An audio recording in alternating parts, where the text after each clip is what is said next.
part of how we got to where we are today. Judge it good or bad or horrible or whatever, but the more people we can talk to that can educate us about their lineage and their families and what they overcame or what they cooked or what, it's part of the story. It's just... Welcome to Dishin Up Diaspora, where we'll explore the journeys of people shaping the food world. Through their stories, we'll uncover how food connects us to culture, history, and each other. I'm your host, Chef Emmy, and today I am so thrilled to welcome Seattle culinary icon Lisa Dupar. Thank you. Chef Lisa Dupar. With Southern roots and a love for global flavors, Lisa has spent decades blending tradition and innovation in her cooking. She's the award-winning chef and founder of Lisa Dupar Catering and Pomegranate Bistro. Her cookbook, Fried Chicken and Champagne, captures her philosophy of merging down-home comfort with elegant flair and was honored with a Julia Child Award for Best First Cookbook by the International Association of Culinary Professionals in 2011. Lisa's journey is a testament to the power of food to bridge cultures and create community. Lisa, thank you so much for being here. Welcome to Dishin Up Diaspora. I'm sorry. Oh my gosh. Oh, no, you're totally fine. Before we get started on your story, I would love to play this little game that I call Quick Dish, where I'm going to name two things and then you just tell me which one speaks to you the most. Okay. No right or wrong answer. All right. Fried chicken or fried catfish? Ooh, okay, fried chicken. Sweet or savory brunch? Savory. Southern biscuit or French baguettes? Oh, Southern biscuit. Spicy or mild? Ooh, mild because I'm a weenie. Home cooked meals or fine dining? Home cooked meals. Okay, and this one I'm curious about. Running a catering business or running a restaurant? Running a catering business. Yeah. Thank you for entertaining me. Yeah, I love that. I would love to learn a little bit more about you. You're from the South. Is that where you were born and raised? Yes, ma'am. Actually, I was born in Mexico City, Mexico. Oh, okay. Yeah. So my father was a professor of anthropology and geography, and he was also passionate about nature and ended up transitioning to being a nature photographer. So he had deep ties with Central and South America. So I feel a little bit of connection with the Mexican culture and Central American culture. But both of my mom and my dad are from South Carolina. So my mom's side is from Charleston, South Carolina, and actually, my dad's side is from Augusta, Georgia. So I guess kind of feels the same to me, Augusta and Charleston, but yeah. So definitely deep rooted in the South for generations. Yeah. I read somewhere about your journey into cooking. It started with your mother offering you the responsibility to cook because I guess she didn't like cooking very much. Not too much. My father and mom got divorced when I was 3. Okay. So it was me and mom, and I was an only child. And kind of early on, I remember thinking the only place I did not get in trouble was in the kitchen. So she would pull a stool up for me to cook, and I'd be like, yeah, this is so much fun. And I don't really much like cleaning, so we had a deal. Nice. If I cook, she would clean. So that lasted a long time. That's my deal with my family too. I cook, you clean. That is awesome. It's a fun deal. Yes. Right? They don't know that it's like I get the better end. Exactly. I get to play. Yeah. Exactly. So is that kind of where your love for cooking and food started, like in your childhood? I do think so. And I feel very spoiled when I think back on childhood about cool things that I got to do as a child, being an only child. My mom would drop me off on the beach at my aunt's house, who had 6 children. Oh, wow. And it was right on the beach. And that was back in the day when you could just run wild. And her house was at the very end of the beach, so there was nothing past her but wild dunes. And she was a single mom of 6. Wow. So it was like, don't come back till I ring the bell. Yes. And we just got to fish, crab, shrimp, cast net for shrimp. I had one cousin who was obsessed with gardening, and so he would grow things even though he was like 12 years old. Wow. And we were I mean, I'm a child of the 60s and 70s, so we were raised by Gullah maids. And when you're 6 years old, you don't realize that You this have no is idea. influencing you. You know, Vinny was just cooking for us all, and you know, I hear today about, you know, appropriating a culture versus appreciating it, and I'm like, well, when you're 6 years old, you're not thinking about that. Yeah. That is your culture. Well, I was going to say, I feel like that is your culture. Yeah, it's that your was your culture. life, your experience. And this, you know, I had a conversation with one of the guest chefs here on the podcast about that, you know, about like appropriation versus like appreciation and just it being like your culture as well, and like who has the right to cook certain things. I think everybody does, especially if that's the food that you grew up with and that you know and that speaks to you. I think it comes with like misinformation, miseducation, or trying to kind of like as long as like you're telling the true story, paying respect and knowing like the history behind what you're cooking and like why it's being cooked a certain way. Well, I have to be honest with you, when I first heard that quote, I had to like go ask somebody, what does this mean? Like I don't even know what it means. Well, now I know what it means, but I just it was literally listening to the Gullah language, and it's still spoken today on the barrier islands off the coast of Charleston and Georgia. Can you tell me, like, what is Gullah Geechee people? Gullah Geechee is one of the actually oldest authentic languages, and it's still spoken today. So what happened was when the slaves were captured off the coast of West Africa and brought over, and you know, enslaved, they brought their language and had to merge their language with English. And it's so beautiful because you can hear the combination of what must have been their language and English words. And there's a huge Gullah revival. I know personally in Charleston, I know there's a Gullah revival that is bringing back alive. They're keeping the language alive, keeping the culture alive, and the appreciation of the food alive by the Gullah people down there. And is it just like one certain community, or is it like spread out a little bit? It's spread out, mostly barrier islands like St. Helena. So the island that I'm most familiar with, my grandparents had a house on like a tiny little thing on the river of Edisto Island. So as kids, we would go out there as a family and shrimp and crab, but Gullah people, like very, very strong influence, and you can hear the language, like you would hear it, and it was just beautiful, and they would speak Gullah.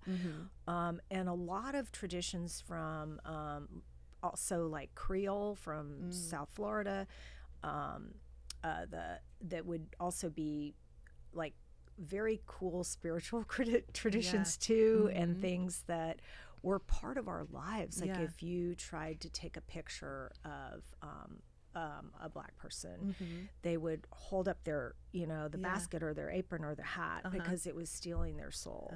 So, and then the basket ladies were known for weaving the sweetgrass baskets, and so you couldn't ever take a picture of the flower ladies were the basket ladies because it was stealing their soul. And so there's a lot of Charleston traditions, like they paint their porches this blue, and it's called haint blue, and that's the haints are evil spirits, and it keeps the haints away. So that came from, so there's so much that came from that culture that was part of our lives that we didn't think about. Like, I mean, really, a 6-year-old is not thinking black and white. I mean, they're thinking, oh, haint blue. Okay, that's cool. It keeps the evil spirits away, you know. And so we learned these things growing up. Wow. So then the woman who cooked for you, was she Gullah? Oh yeah. Okay. Oh yeah. What types of food was she making? Well, actually, she had to herd Indians. So I mean, I kind of feel sorry for Benny. But the things that I remember the most that I know were influenced was the shrimp and grits for sure. Yeah. That was very Charleston. Also, Benny wafers, which sesame seeds. The Benny is a Gullah word for sesame. Oh, okay. And so that to this day in Charleston in Georgia, they'll call them Benny seeds. And so there's some words that we've retained that are Gullah that are in the we just call them Benny seed wafers. So and definitely all the rice dishes, all the gumbo, all the okra. And we would not have these. What was brought over from Africa with the slaves are sesame seeds, rice, peanuts, okra. I mean, the list is pretty long. Yeah. Mirliton squash. I could go on, but and unfortunately, ironically, one of the biggest reasons to continue slavery was because of the rice plantations in the South. So they brought it over with them because that was a food that they were familiar with. Right. And introduced us all to, and that's why we have it today. Who knew how to. They knew how to grow it, and then it became a reason to keep. Gotcha. Wow. Yeah. So were they speaking their Gullah? Is it Not Gullah to or us. Geechee or no? Gullah's the language. Okay. And then so Geechee is like more Georgia. Oh, okay. Yeah, and they spoke, and then Creole is like further south. Oh, okay. So it's just like that same influence of capturing slaves and where they ended up. So whether it was a French influence or a Spanish influence or you know what I mean. So. Definitely makes sense. And then so they were speaking formal English with like other people, but then amongst themselves they were speaking amongst themselves. It was definitely Gullah, and still to this day. Wow. Yeah, and I mean, I love it to hear. There was this little hardware store in South Carolina that we would go into, and you would hear the people working in the store speaking it, and then the second you came in, there would be a beautiful accent too. Yeah. So I loved the accent because it would shift to English, but with that beautiful accent. Still. Interesting. Yeah. Okay, so then you grew up, and then you decided to go to Switzerland. And was that for like culinary? Well, purposes? I kind of told my family that I wanted to be a chef in high school. And what sparked that? Well, again, like really, I do believe that was the most fun as a child. I feel like I had was cooking with my cousins. Food. We would have like squash and okra and like all this stuff on the table with all of us, and wanting to learn how to. I thought I wanted to be a pastry chef at first, so I want to decorate cakes and cook for. I just want to be a chef. And back in the 70s, that was not a popular thing to tell your family at all. So it was a little bit of a like, what?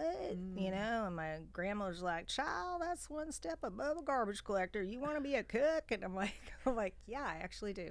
Oh, wow. Yeah. So stuck to your guns. So I got a job at the Westin Peachtree Plaza Hotel in Atlanta the year it opened.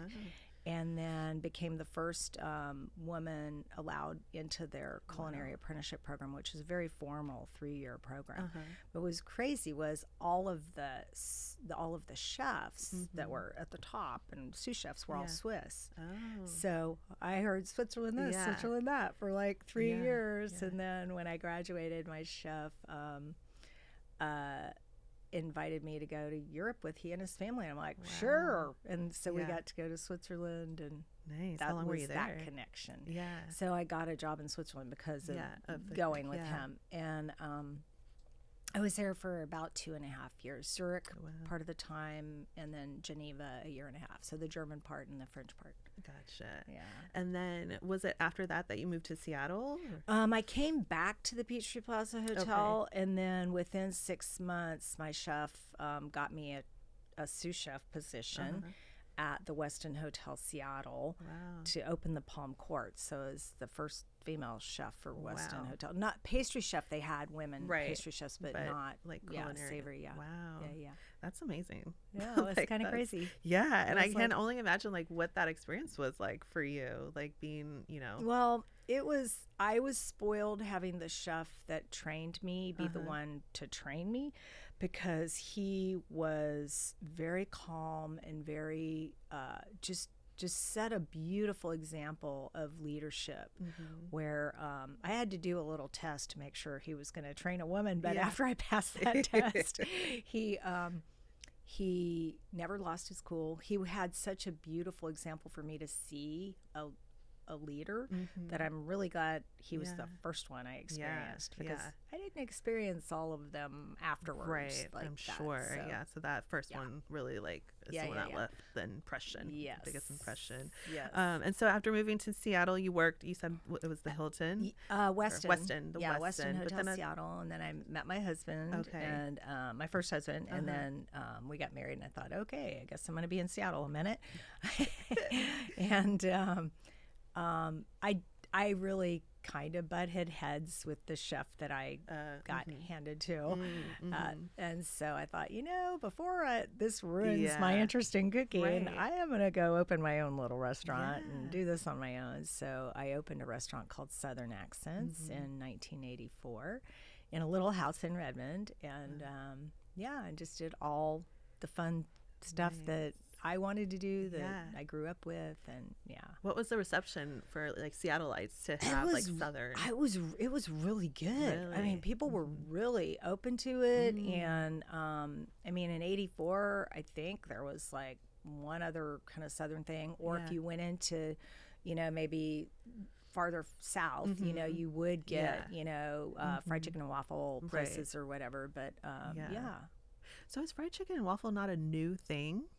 It is not new. Okay. No, it started in Harlem. Okay. And oh my gosh, it's all over the South. Yeah. Okay. I gotta say, okay, Let's do it. the little twist of fried chicken and waffles up here in Seattle was, because the right way is you put the whole fried chicken on there, bone and all, and then syrup, Eat it all together. And then I attempted to do as Dwayne, my restaurant manager, would tell me, the way God intended it, with bones and all. And then I think the first few people who said, "Why are we eating bones?" and I'm like, "Okay, we are not in the South." So I make it boneless, but.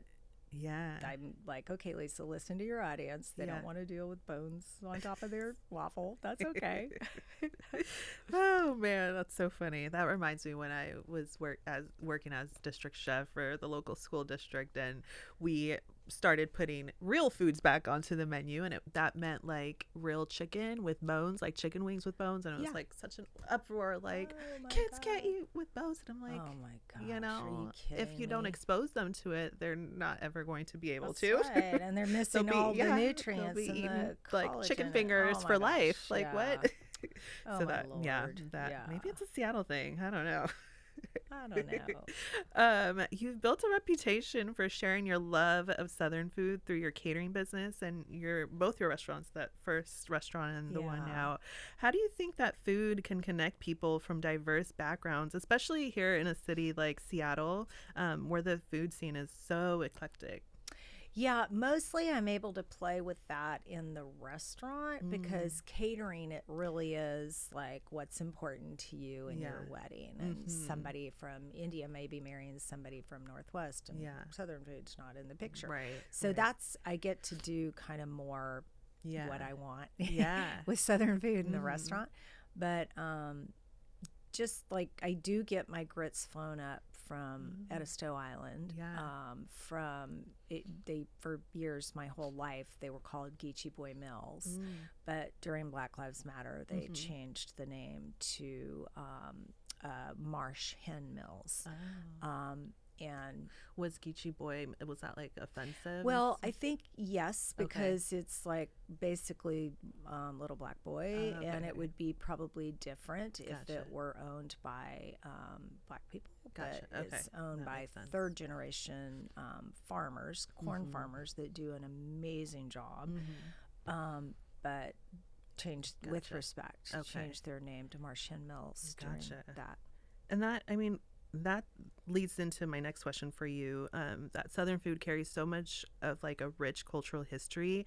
How do you preserve that and share the stories behind, which I feel, you know, like you fly your grits in from there. You know, it seems like you really do the work to share that story and educate people through the dishes and like the ingredients And I mean, it's so funny because every year we're just on automatic. Every year we have Hoppin' John on New Year's Day for good luck for the year. And you know, you get the field peas was the original thing, and it's very symbolic. The pork symbolizes abundance, and then the beans, the peas that you put in there, either black-eyed peas or field peas, symbolize the coins, and then rice is just, so it's a very symbolic dish for good luck. So we're just like, we got to have this on the first. And then so I'll tell people up here about it, and they're like, what are we having? What is it? Why do I have to eat this? And I'm like, well, do you want good luck for the year? I love it. I love it so much. So you know if you're talking to a Southerner or not. Exactly. So you had Southern accents. Southern accents, and then did you close that down and open the catering? Yeah, I was pregnant with my second child, and we had started catering, and I like to say I kept the catering and the kids, and then sold the restaurant because it was like, I want to see my children at night. Right? I know you can totally you relate. can sympathize with that. Totally.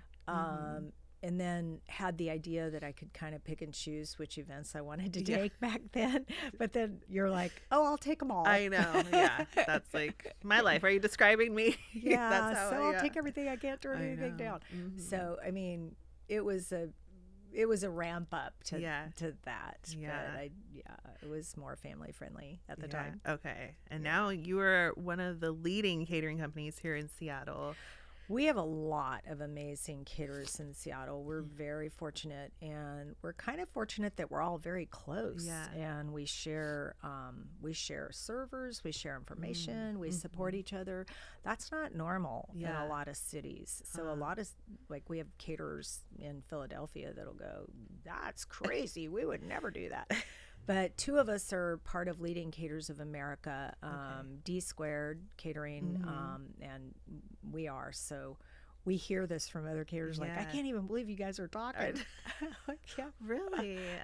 So, I mean, other cities I can open see that. to it, but we are very open to supporting each other. And, I love that. and helping each other out. Yeah, because it's tough. I mean, especially catering. I would say, I mean, with catering, it's like pros and cons. Like, you can kind of control the costs a little bit more, and you know, but then on the other hand, it's like you don't know when events are going to happen. What if nobody wants to have events ever? You know, COVID, well, that kind of destroyed both the restaurant industry and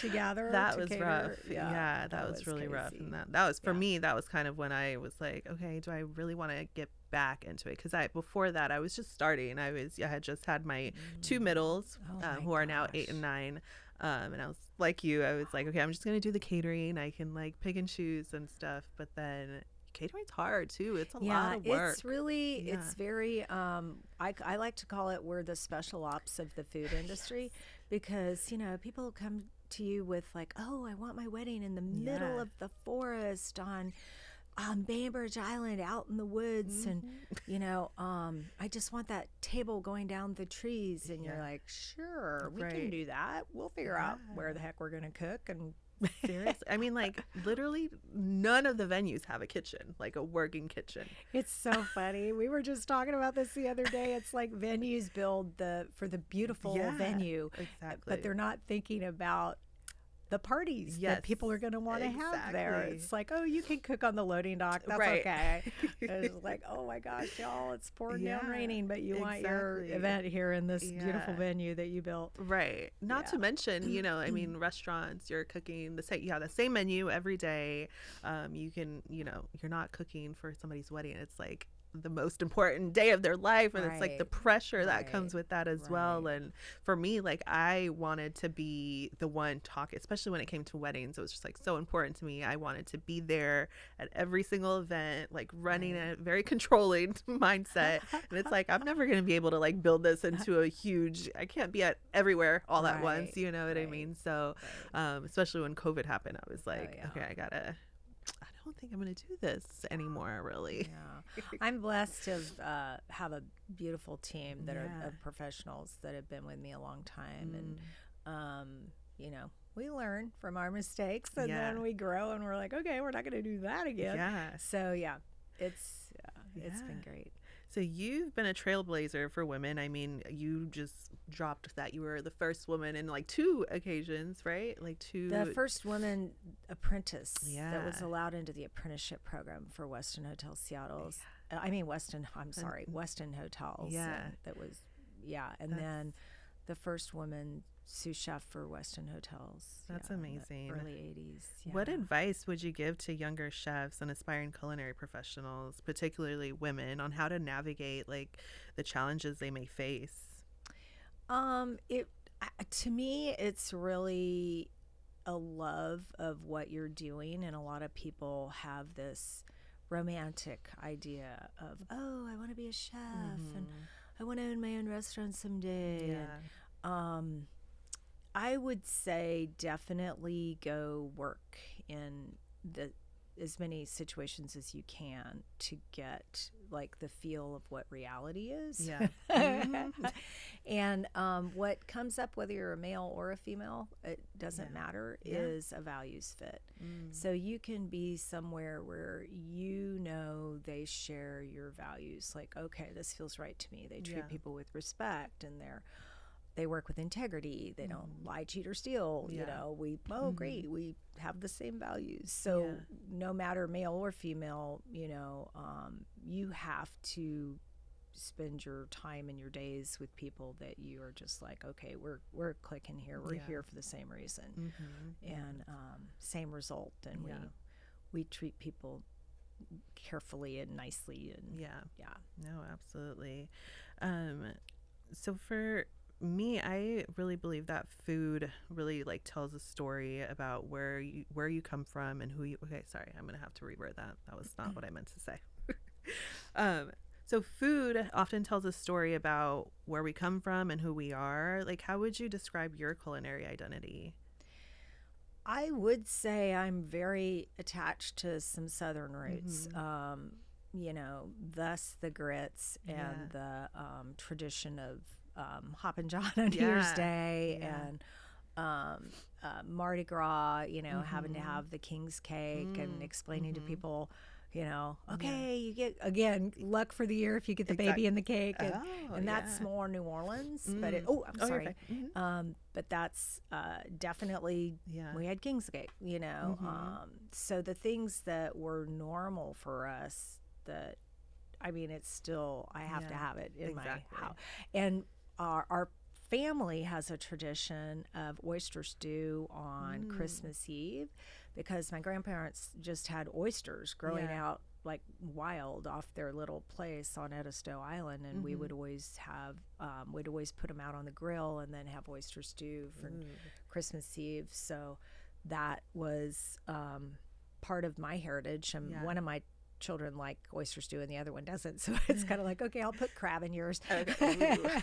Yum. But we still do it. Like my mom and I had oyster stew this past Christmas Eve, and it's, you know, so we just keep it going. Do you get to go back to the South a lot? I haven't been in a while, but my back to Charleston, but all my cousins are still there. I don't know why I said that. I was there a year and a half ago, but my 2 sons moved to Austin, Texas. So now if I'm going somewhere, I go to Austin versus Charleston.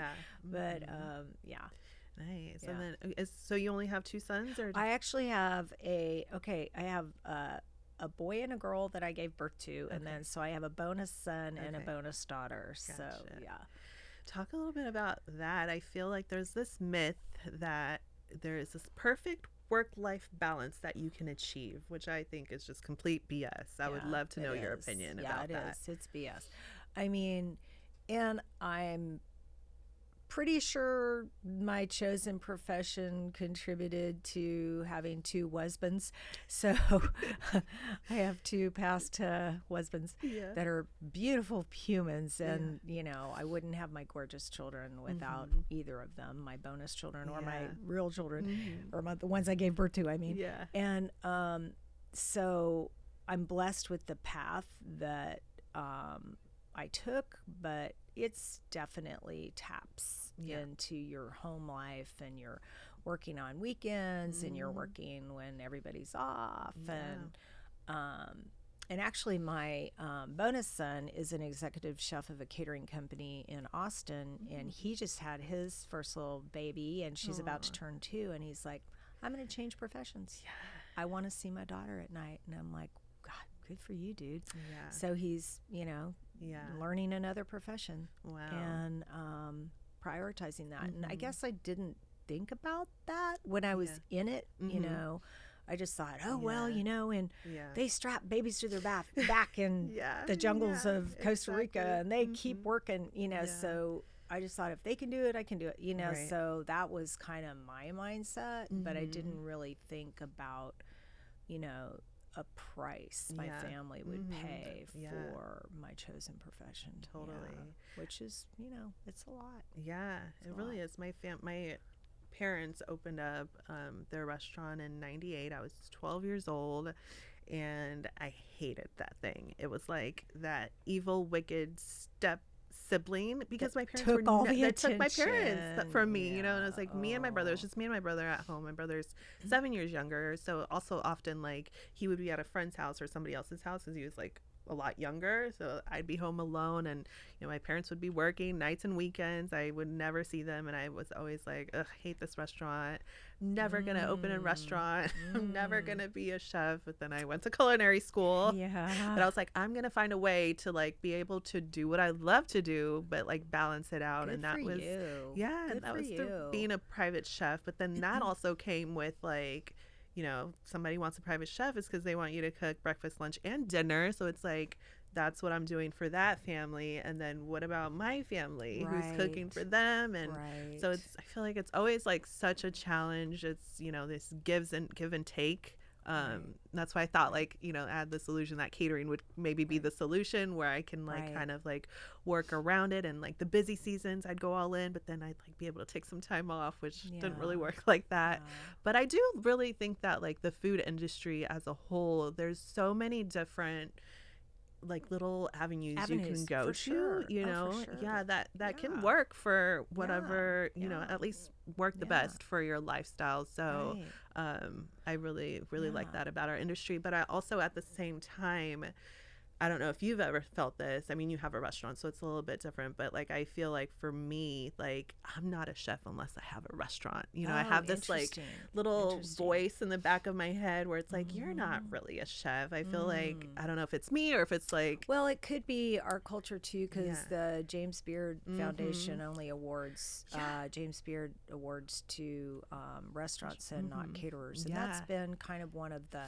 Kind of a pain point for leading caterers of America that David Haggerty from Tuxedos and Tennis Shoes and we're or D Squared, I'm sorry, well, same company, we're both members of, and it's, I mean, we can knock it out of the park. Like, we can knock it out of the park and do a incredible, like, James Beard Award winning event if it were being judged.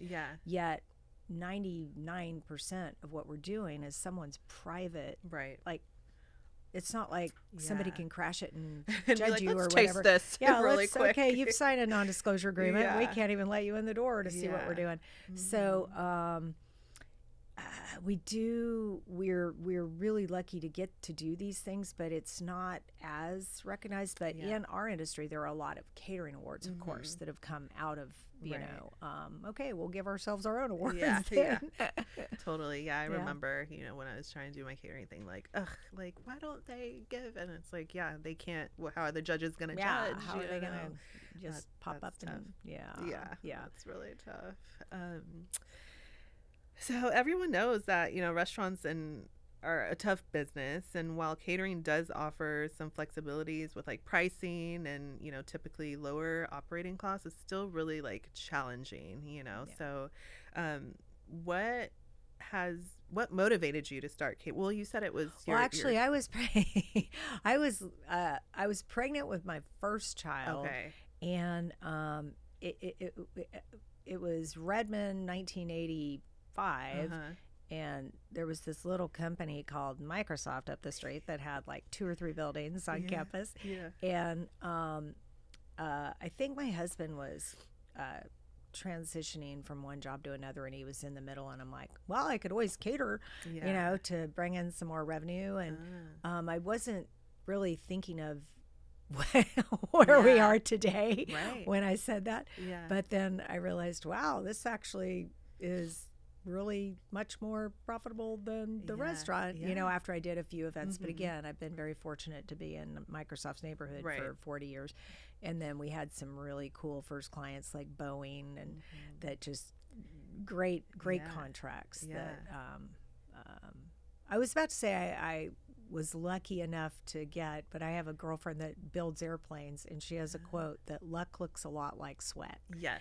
And I love that quote because it really does. Yeah, no, for real. And it matters. I feel like I'm starting to learn that like our words and our thoughts like matter. And like, especially as women and moms, like let's stop diminishing ourselves. Let's have like, you know, let's be all that we are, and say that yes, we are all that because we are. And not have any shame in that. Oh no. And so you opened your catering company, but then you also opened a restaurant. Was that at the same time? Well, actually, when I was pregnant with my daughter Haley, that's when I said I want to see these children at night. And so I'll just keep the catering piece. And then Haley was turning 16, and I thought, okay, she's got a driver's license. She can drive to the restaurant. So I'm like, I'm going to open a restaurant now. And actually, she's the one that came up with the name Pomegranate. Really? I'm like, Haley, what should I call it? She goes, call it Pomegranate. And I'm like, oh, okay, I like that. I love it. People ask me, I'm like, I was going to ask. I listened to my daughter. I like she that. has a great idea. Awesome. Yeah. Okay, so did she work at the restaurant? Oh, no. My children have. Were they like so me funny. And were like, ugh. They both are. I would say my son is definitely a hobbyist chef. Like he's really, really amazing home cook. And loves it. He enjoys it. And he also has a finance degree, and he's a CPA, and he's in finance with Bumble, the dating app. Oh, okay. And my daughter is a data analyst and has a degree, and she actually works for a medical device firm. So I'm thinking, okay, well, you guys chose some professions that are a little more secure than the food industry. Total opposite. I just know that. That's like my brother. My brother went.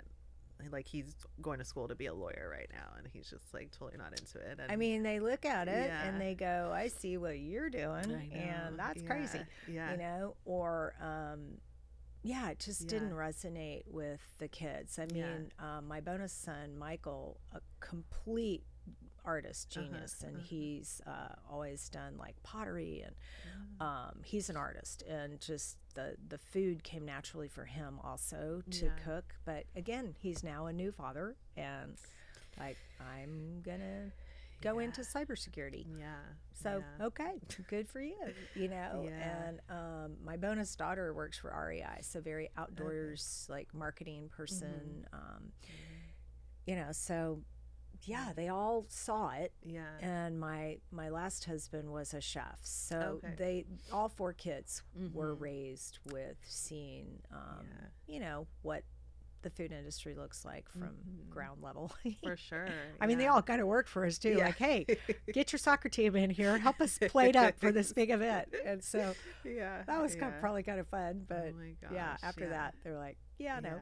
Yeah, it is a rush. I do like that about catering, like that like rush that you get like right before it's go time. Yeah, it's go time. Yeah, I know. Yeah. And then when it's over and everything went well, you're just kind of like, wow, that was awesome. It's such a great feeling when people are so happy with the food. Exactly. Yeah, it's I love that feeling, especially for like big, like once in a lifetime event for that special client. Yeah.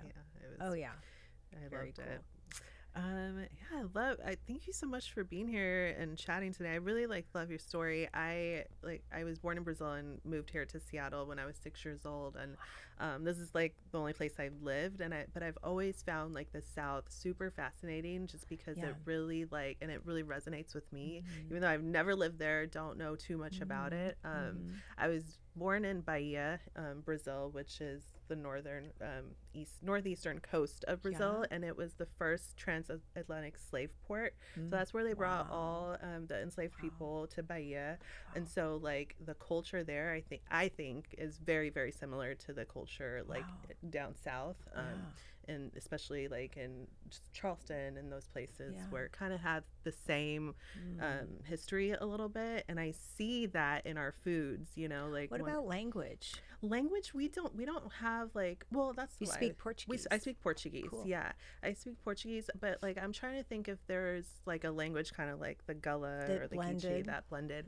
I think kind of maybe like in a very like countryside rural there might be, but not so much, like it's not really widely known. But I really see where we see a lot of West African influences like in our food, and the ingredients that they brought, which are kind of similar to the ingredients that they brought: peanuts, okra, palm oil, black-eyed peas, and rice and stuff like that as well.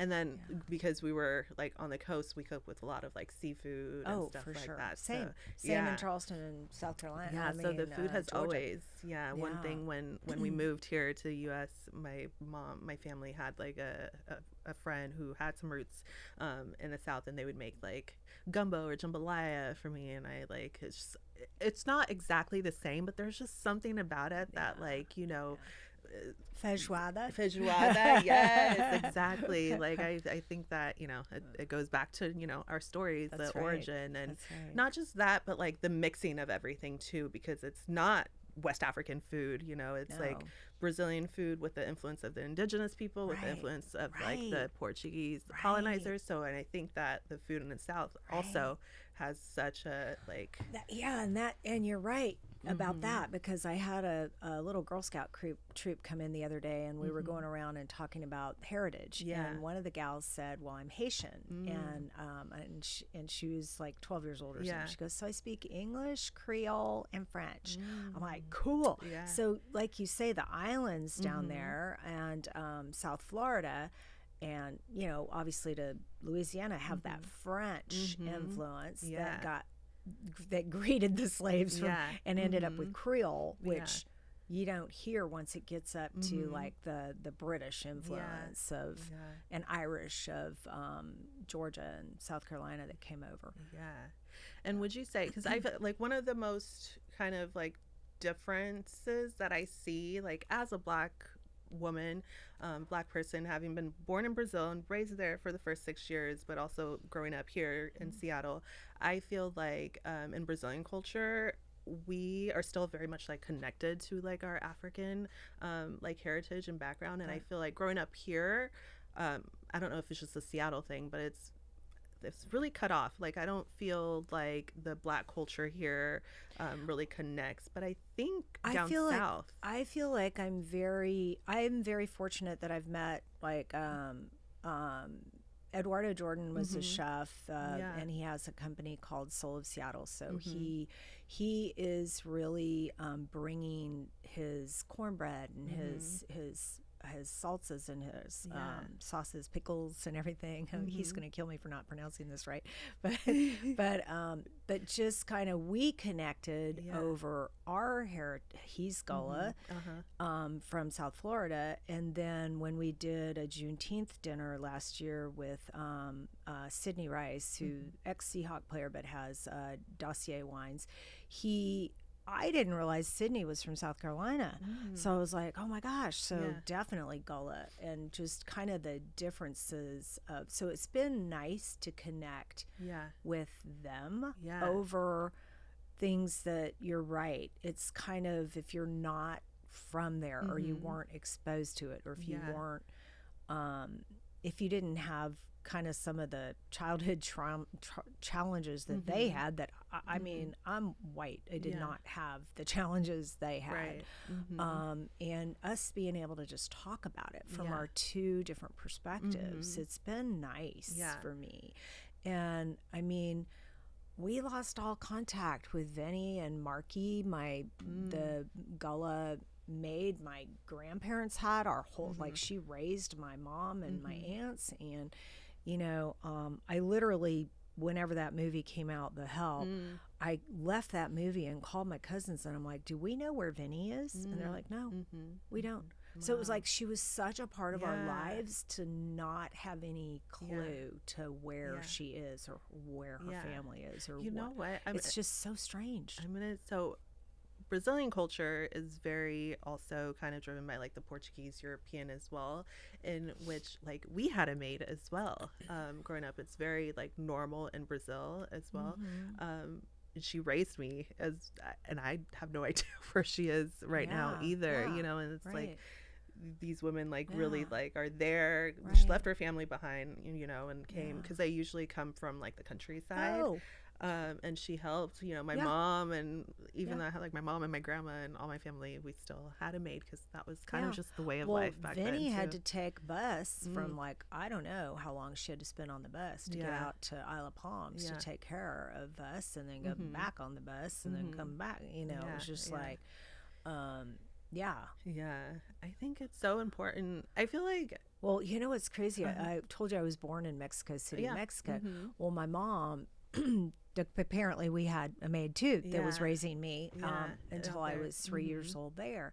And when we went back to Mexico City to visit the exact place we stayed in, she was still there. Teresa was still there. Really? And Teresa, you know, I was like, oh, hola. And she started going 90 miles an hour in Spanish. And when I couldn't answer her, she started crying. Because she was like, you know, she had spoken Spanish to me for, you know, 3 years. And I'm like, oh, I'm sorry. I know. Wow. I'm not fluent in Spanish.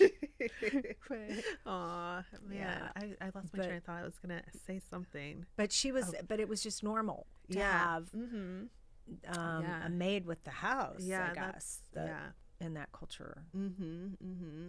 I feel like it's so important. You know, you speak about, you know, connecting with Sydney Rice and Eduardo Jordan and talking about your stories. I feel like sometimes, again, I don't know if it's like a Pacific Northwest thing, but I think it's important to talk about our stories and not be like hush hush about it, or like worry that you're gonna say the wrong thing, offend somebody. And you know, I know I'm kind of surprised by the how careful we have to tiptoe and walk on eggshells to not. And I'm like, we're just educating each other, y'all. Like, this stuff happened. That's what the fact is. The fact, it happened. It happened. It's part of our. It's like. It's part of how we got to where we are today.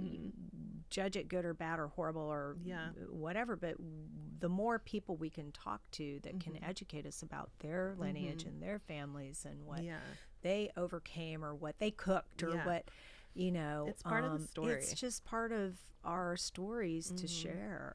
It's part of the story. I think it's a gift. I don't think, you know, like, I just, like I said, like in Brazil, it's more talked about. The stories, you know, are more talked about and like celebrated.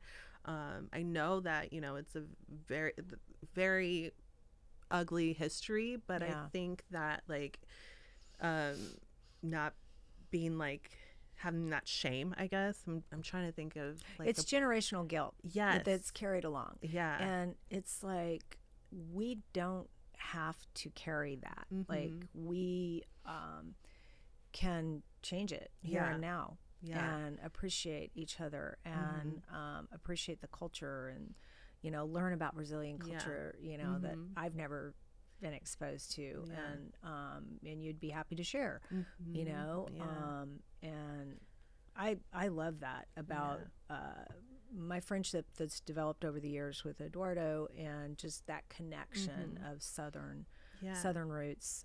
Because I had no idea about the Gullah Geechee people. It was maybe 2 or 3 years ago that I went to a Worlds of Flavor conference in Napa, and the theme was like Africa, and his name is BJ Dennis. Oh, BJ Dennis. Yeah, he was there. Oh, BJ. So he's Charleston. Okay. Yeah, he is definitely. And I mean, I'm so blessed that I actually, Eduardo picked up the phone once. It was 2018, and he had just won 2 James Beard Awards, and he's like, when are you taking me to Charleston? And I'm like, well, when do you want to go? And he had just won these awards. So I'm like, okay, heck, we're going to stay at my aunt's house out on the island. Wow. And we're going to take over the whole house. So I took my chef and his wife and my daughter and a bunch of my team and Eduardo and his team. And we all took over my aunt's house there. And then because he had just won these awards, pretty much the African-American red carpet got laid out for us. For sure. So BJ, we got to do a Gullah Perspectives education day that just so happened to be going on at the same time we were there, that we would have never known about. We would have never been invited to, but BJ invited us, and Rodney Scott from Rodney Scott Barbecue. We got the full beautiful tour of Rodney's barbecue place, and BJ again rolled out the carpet for us, and just it was a huge, beautiful experience out there on the island. That's awesome. Like I said, very new. I had no idea. I never even heard the term before, and again, I'm in my head, I'm like, is that, you know, why is that? Are we trying to like kind of hide, you know, the why do they have these languages? Because you have to tell the full story to understand who they are, you know what I mean? So my thing is like, let's just tell the facts. Let's just talk about our experience. You know, I don't think. Have you ever heard of the opera Porgy and Bess? Okay, that was written about the Gullah people in Charleston. Wow. And I should know this, being raised by an opera fan, but for some reason I'm George Gershwin. I was like drawing a blank on who wrote it, but who wrote the opera. But what's beautiful is Porgy and Bess is also performed in Charleston in Gullah. Wow. It's really beautiful. Oh, I'll have to look that up. Summertime. Have you ever heard that? Summertime. No. Oh, wait. Yeah. Okay, that's from the opera. Okay.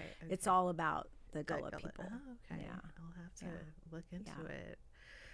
Okay, so what's next for Lisa Dupar? Catering, pomegranate, or Lisa Dupar, the chef? Well, actually, next week, speaking of Southern accents, I'm having a 40-year throwback dinner next Thursday. Wow. And it's all from my original menu. Like I took it out and I'm like, oh my gosh, okay. So I picked all the items that were actually on the original menu. And I kind of was joking, like, I can't do the original pricing, but I could do the original menu. Right. So yeah, we're almost sold out for it. We only have a few spots left, but it's going to be fun. My kids are going to be there, and actually what's blowing my mind is my original chef that was with me, Ray Finnan, is driving up from Oregon to be a guest. And Jerry Corso, who has Bar del Corso, he was one of my cooks that I cooked with at the West End, and he came over with me to help me with Southern accents. And I'm like, Jerry, you're going to have to help me cook. And he goes, no, I got reservations. I'm like, oh, that's awesome. Okay, that's better.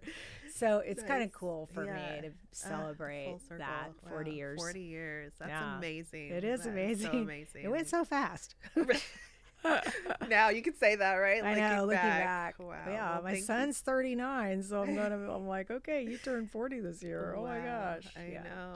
Lisa, thank you so much. I feel really honored to have this conversation with you. I feel like we can talk so much more. I got to learn more about Brazil. I know. Yeah, let's get together, because I feel like it'd be a great collaboration. I think the flavors definitely go well together. Yeah, that would be fun. Tell the people where they can find you, support your work. Yes. Okay, so we're in Redmond, and our restaurant is called Pomegranate Bistro. And from the outside, it doesn't look like a restaurant because it's attached to our catering kitchen. So it looks like a warehouse across from Miramar Park. Actually, really easy to find because Cirque du Soleil is setting up right now in Miramar Park. So past the circus tent. Okay. Have dinner, go to the circus. Yeah, exactly. Circus and dinner at Pomegranate, for sure. Nice. And then on Instagram, where can they, or website? Yes, Lisa Dupar Catering. .com or Dupar and Company or Pomegranate Bistro, and the website will pop up. Awesome. Yeah. Thank you so much for joining me today. Thank you, Emmy. Thanks for having me. Thank you. So for those of you listening, if you enjoyed this podcast, please be sure to share with your family and friends, and tune in next week for more stories about how food connects us to each other.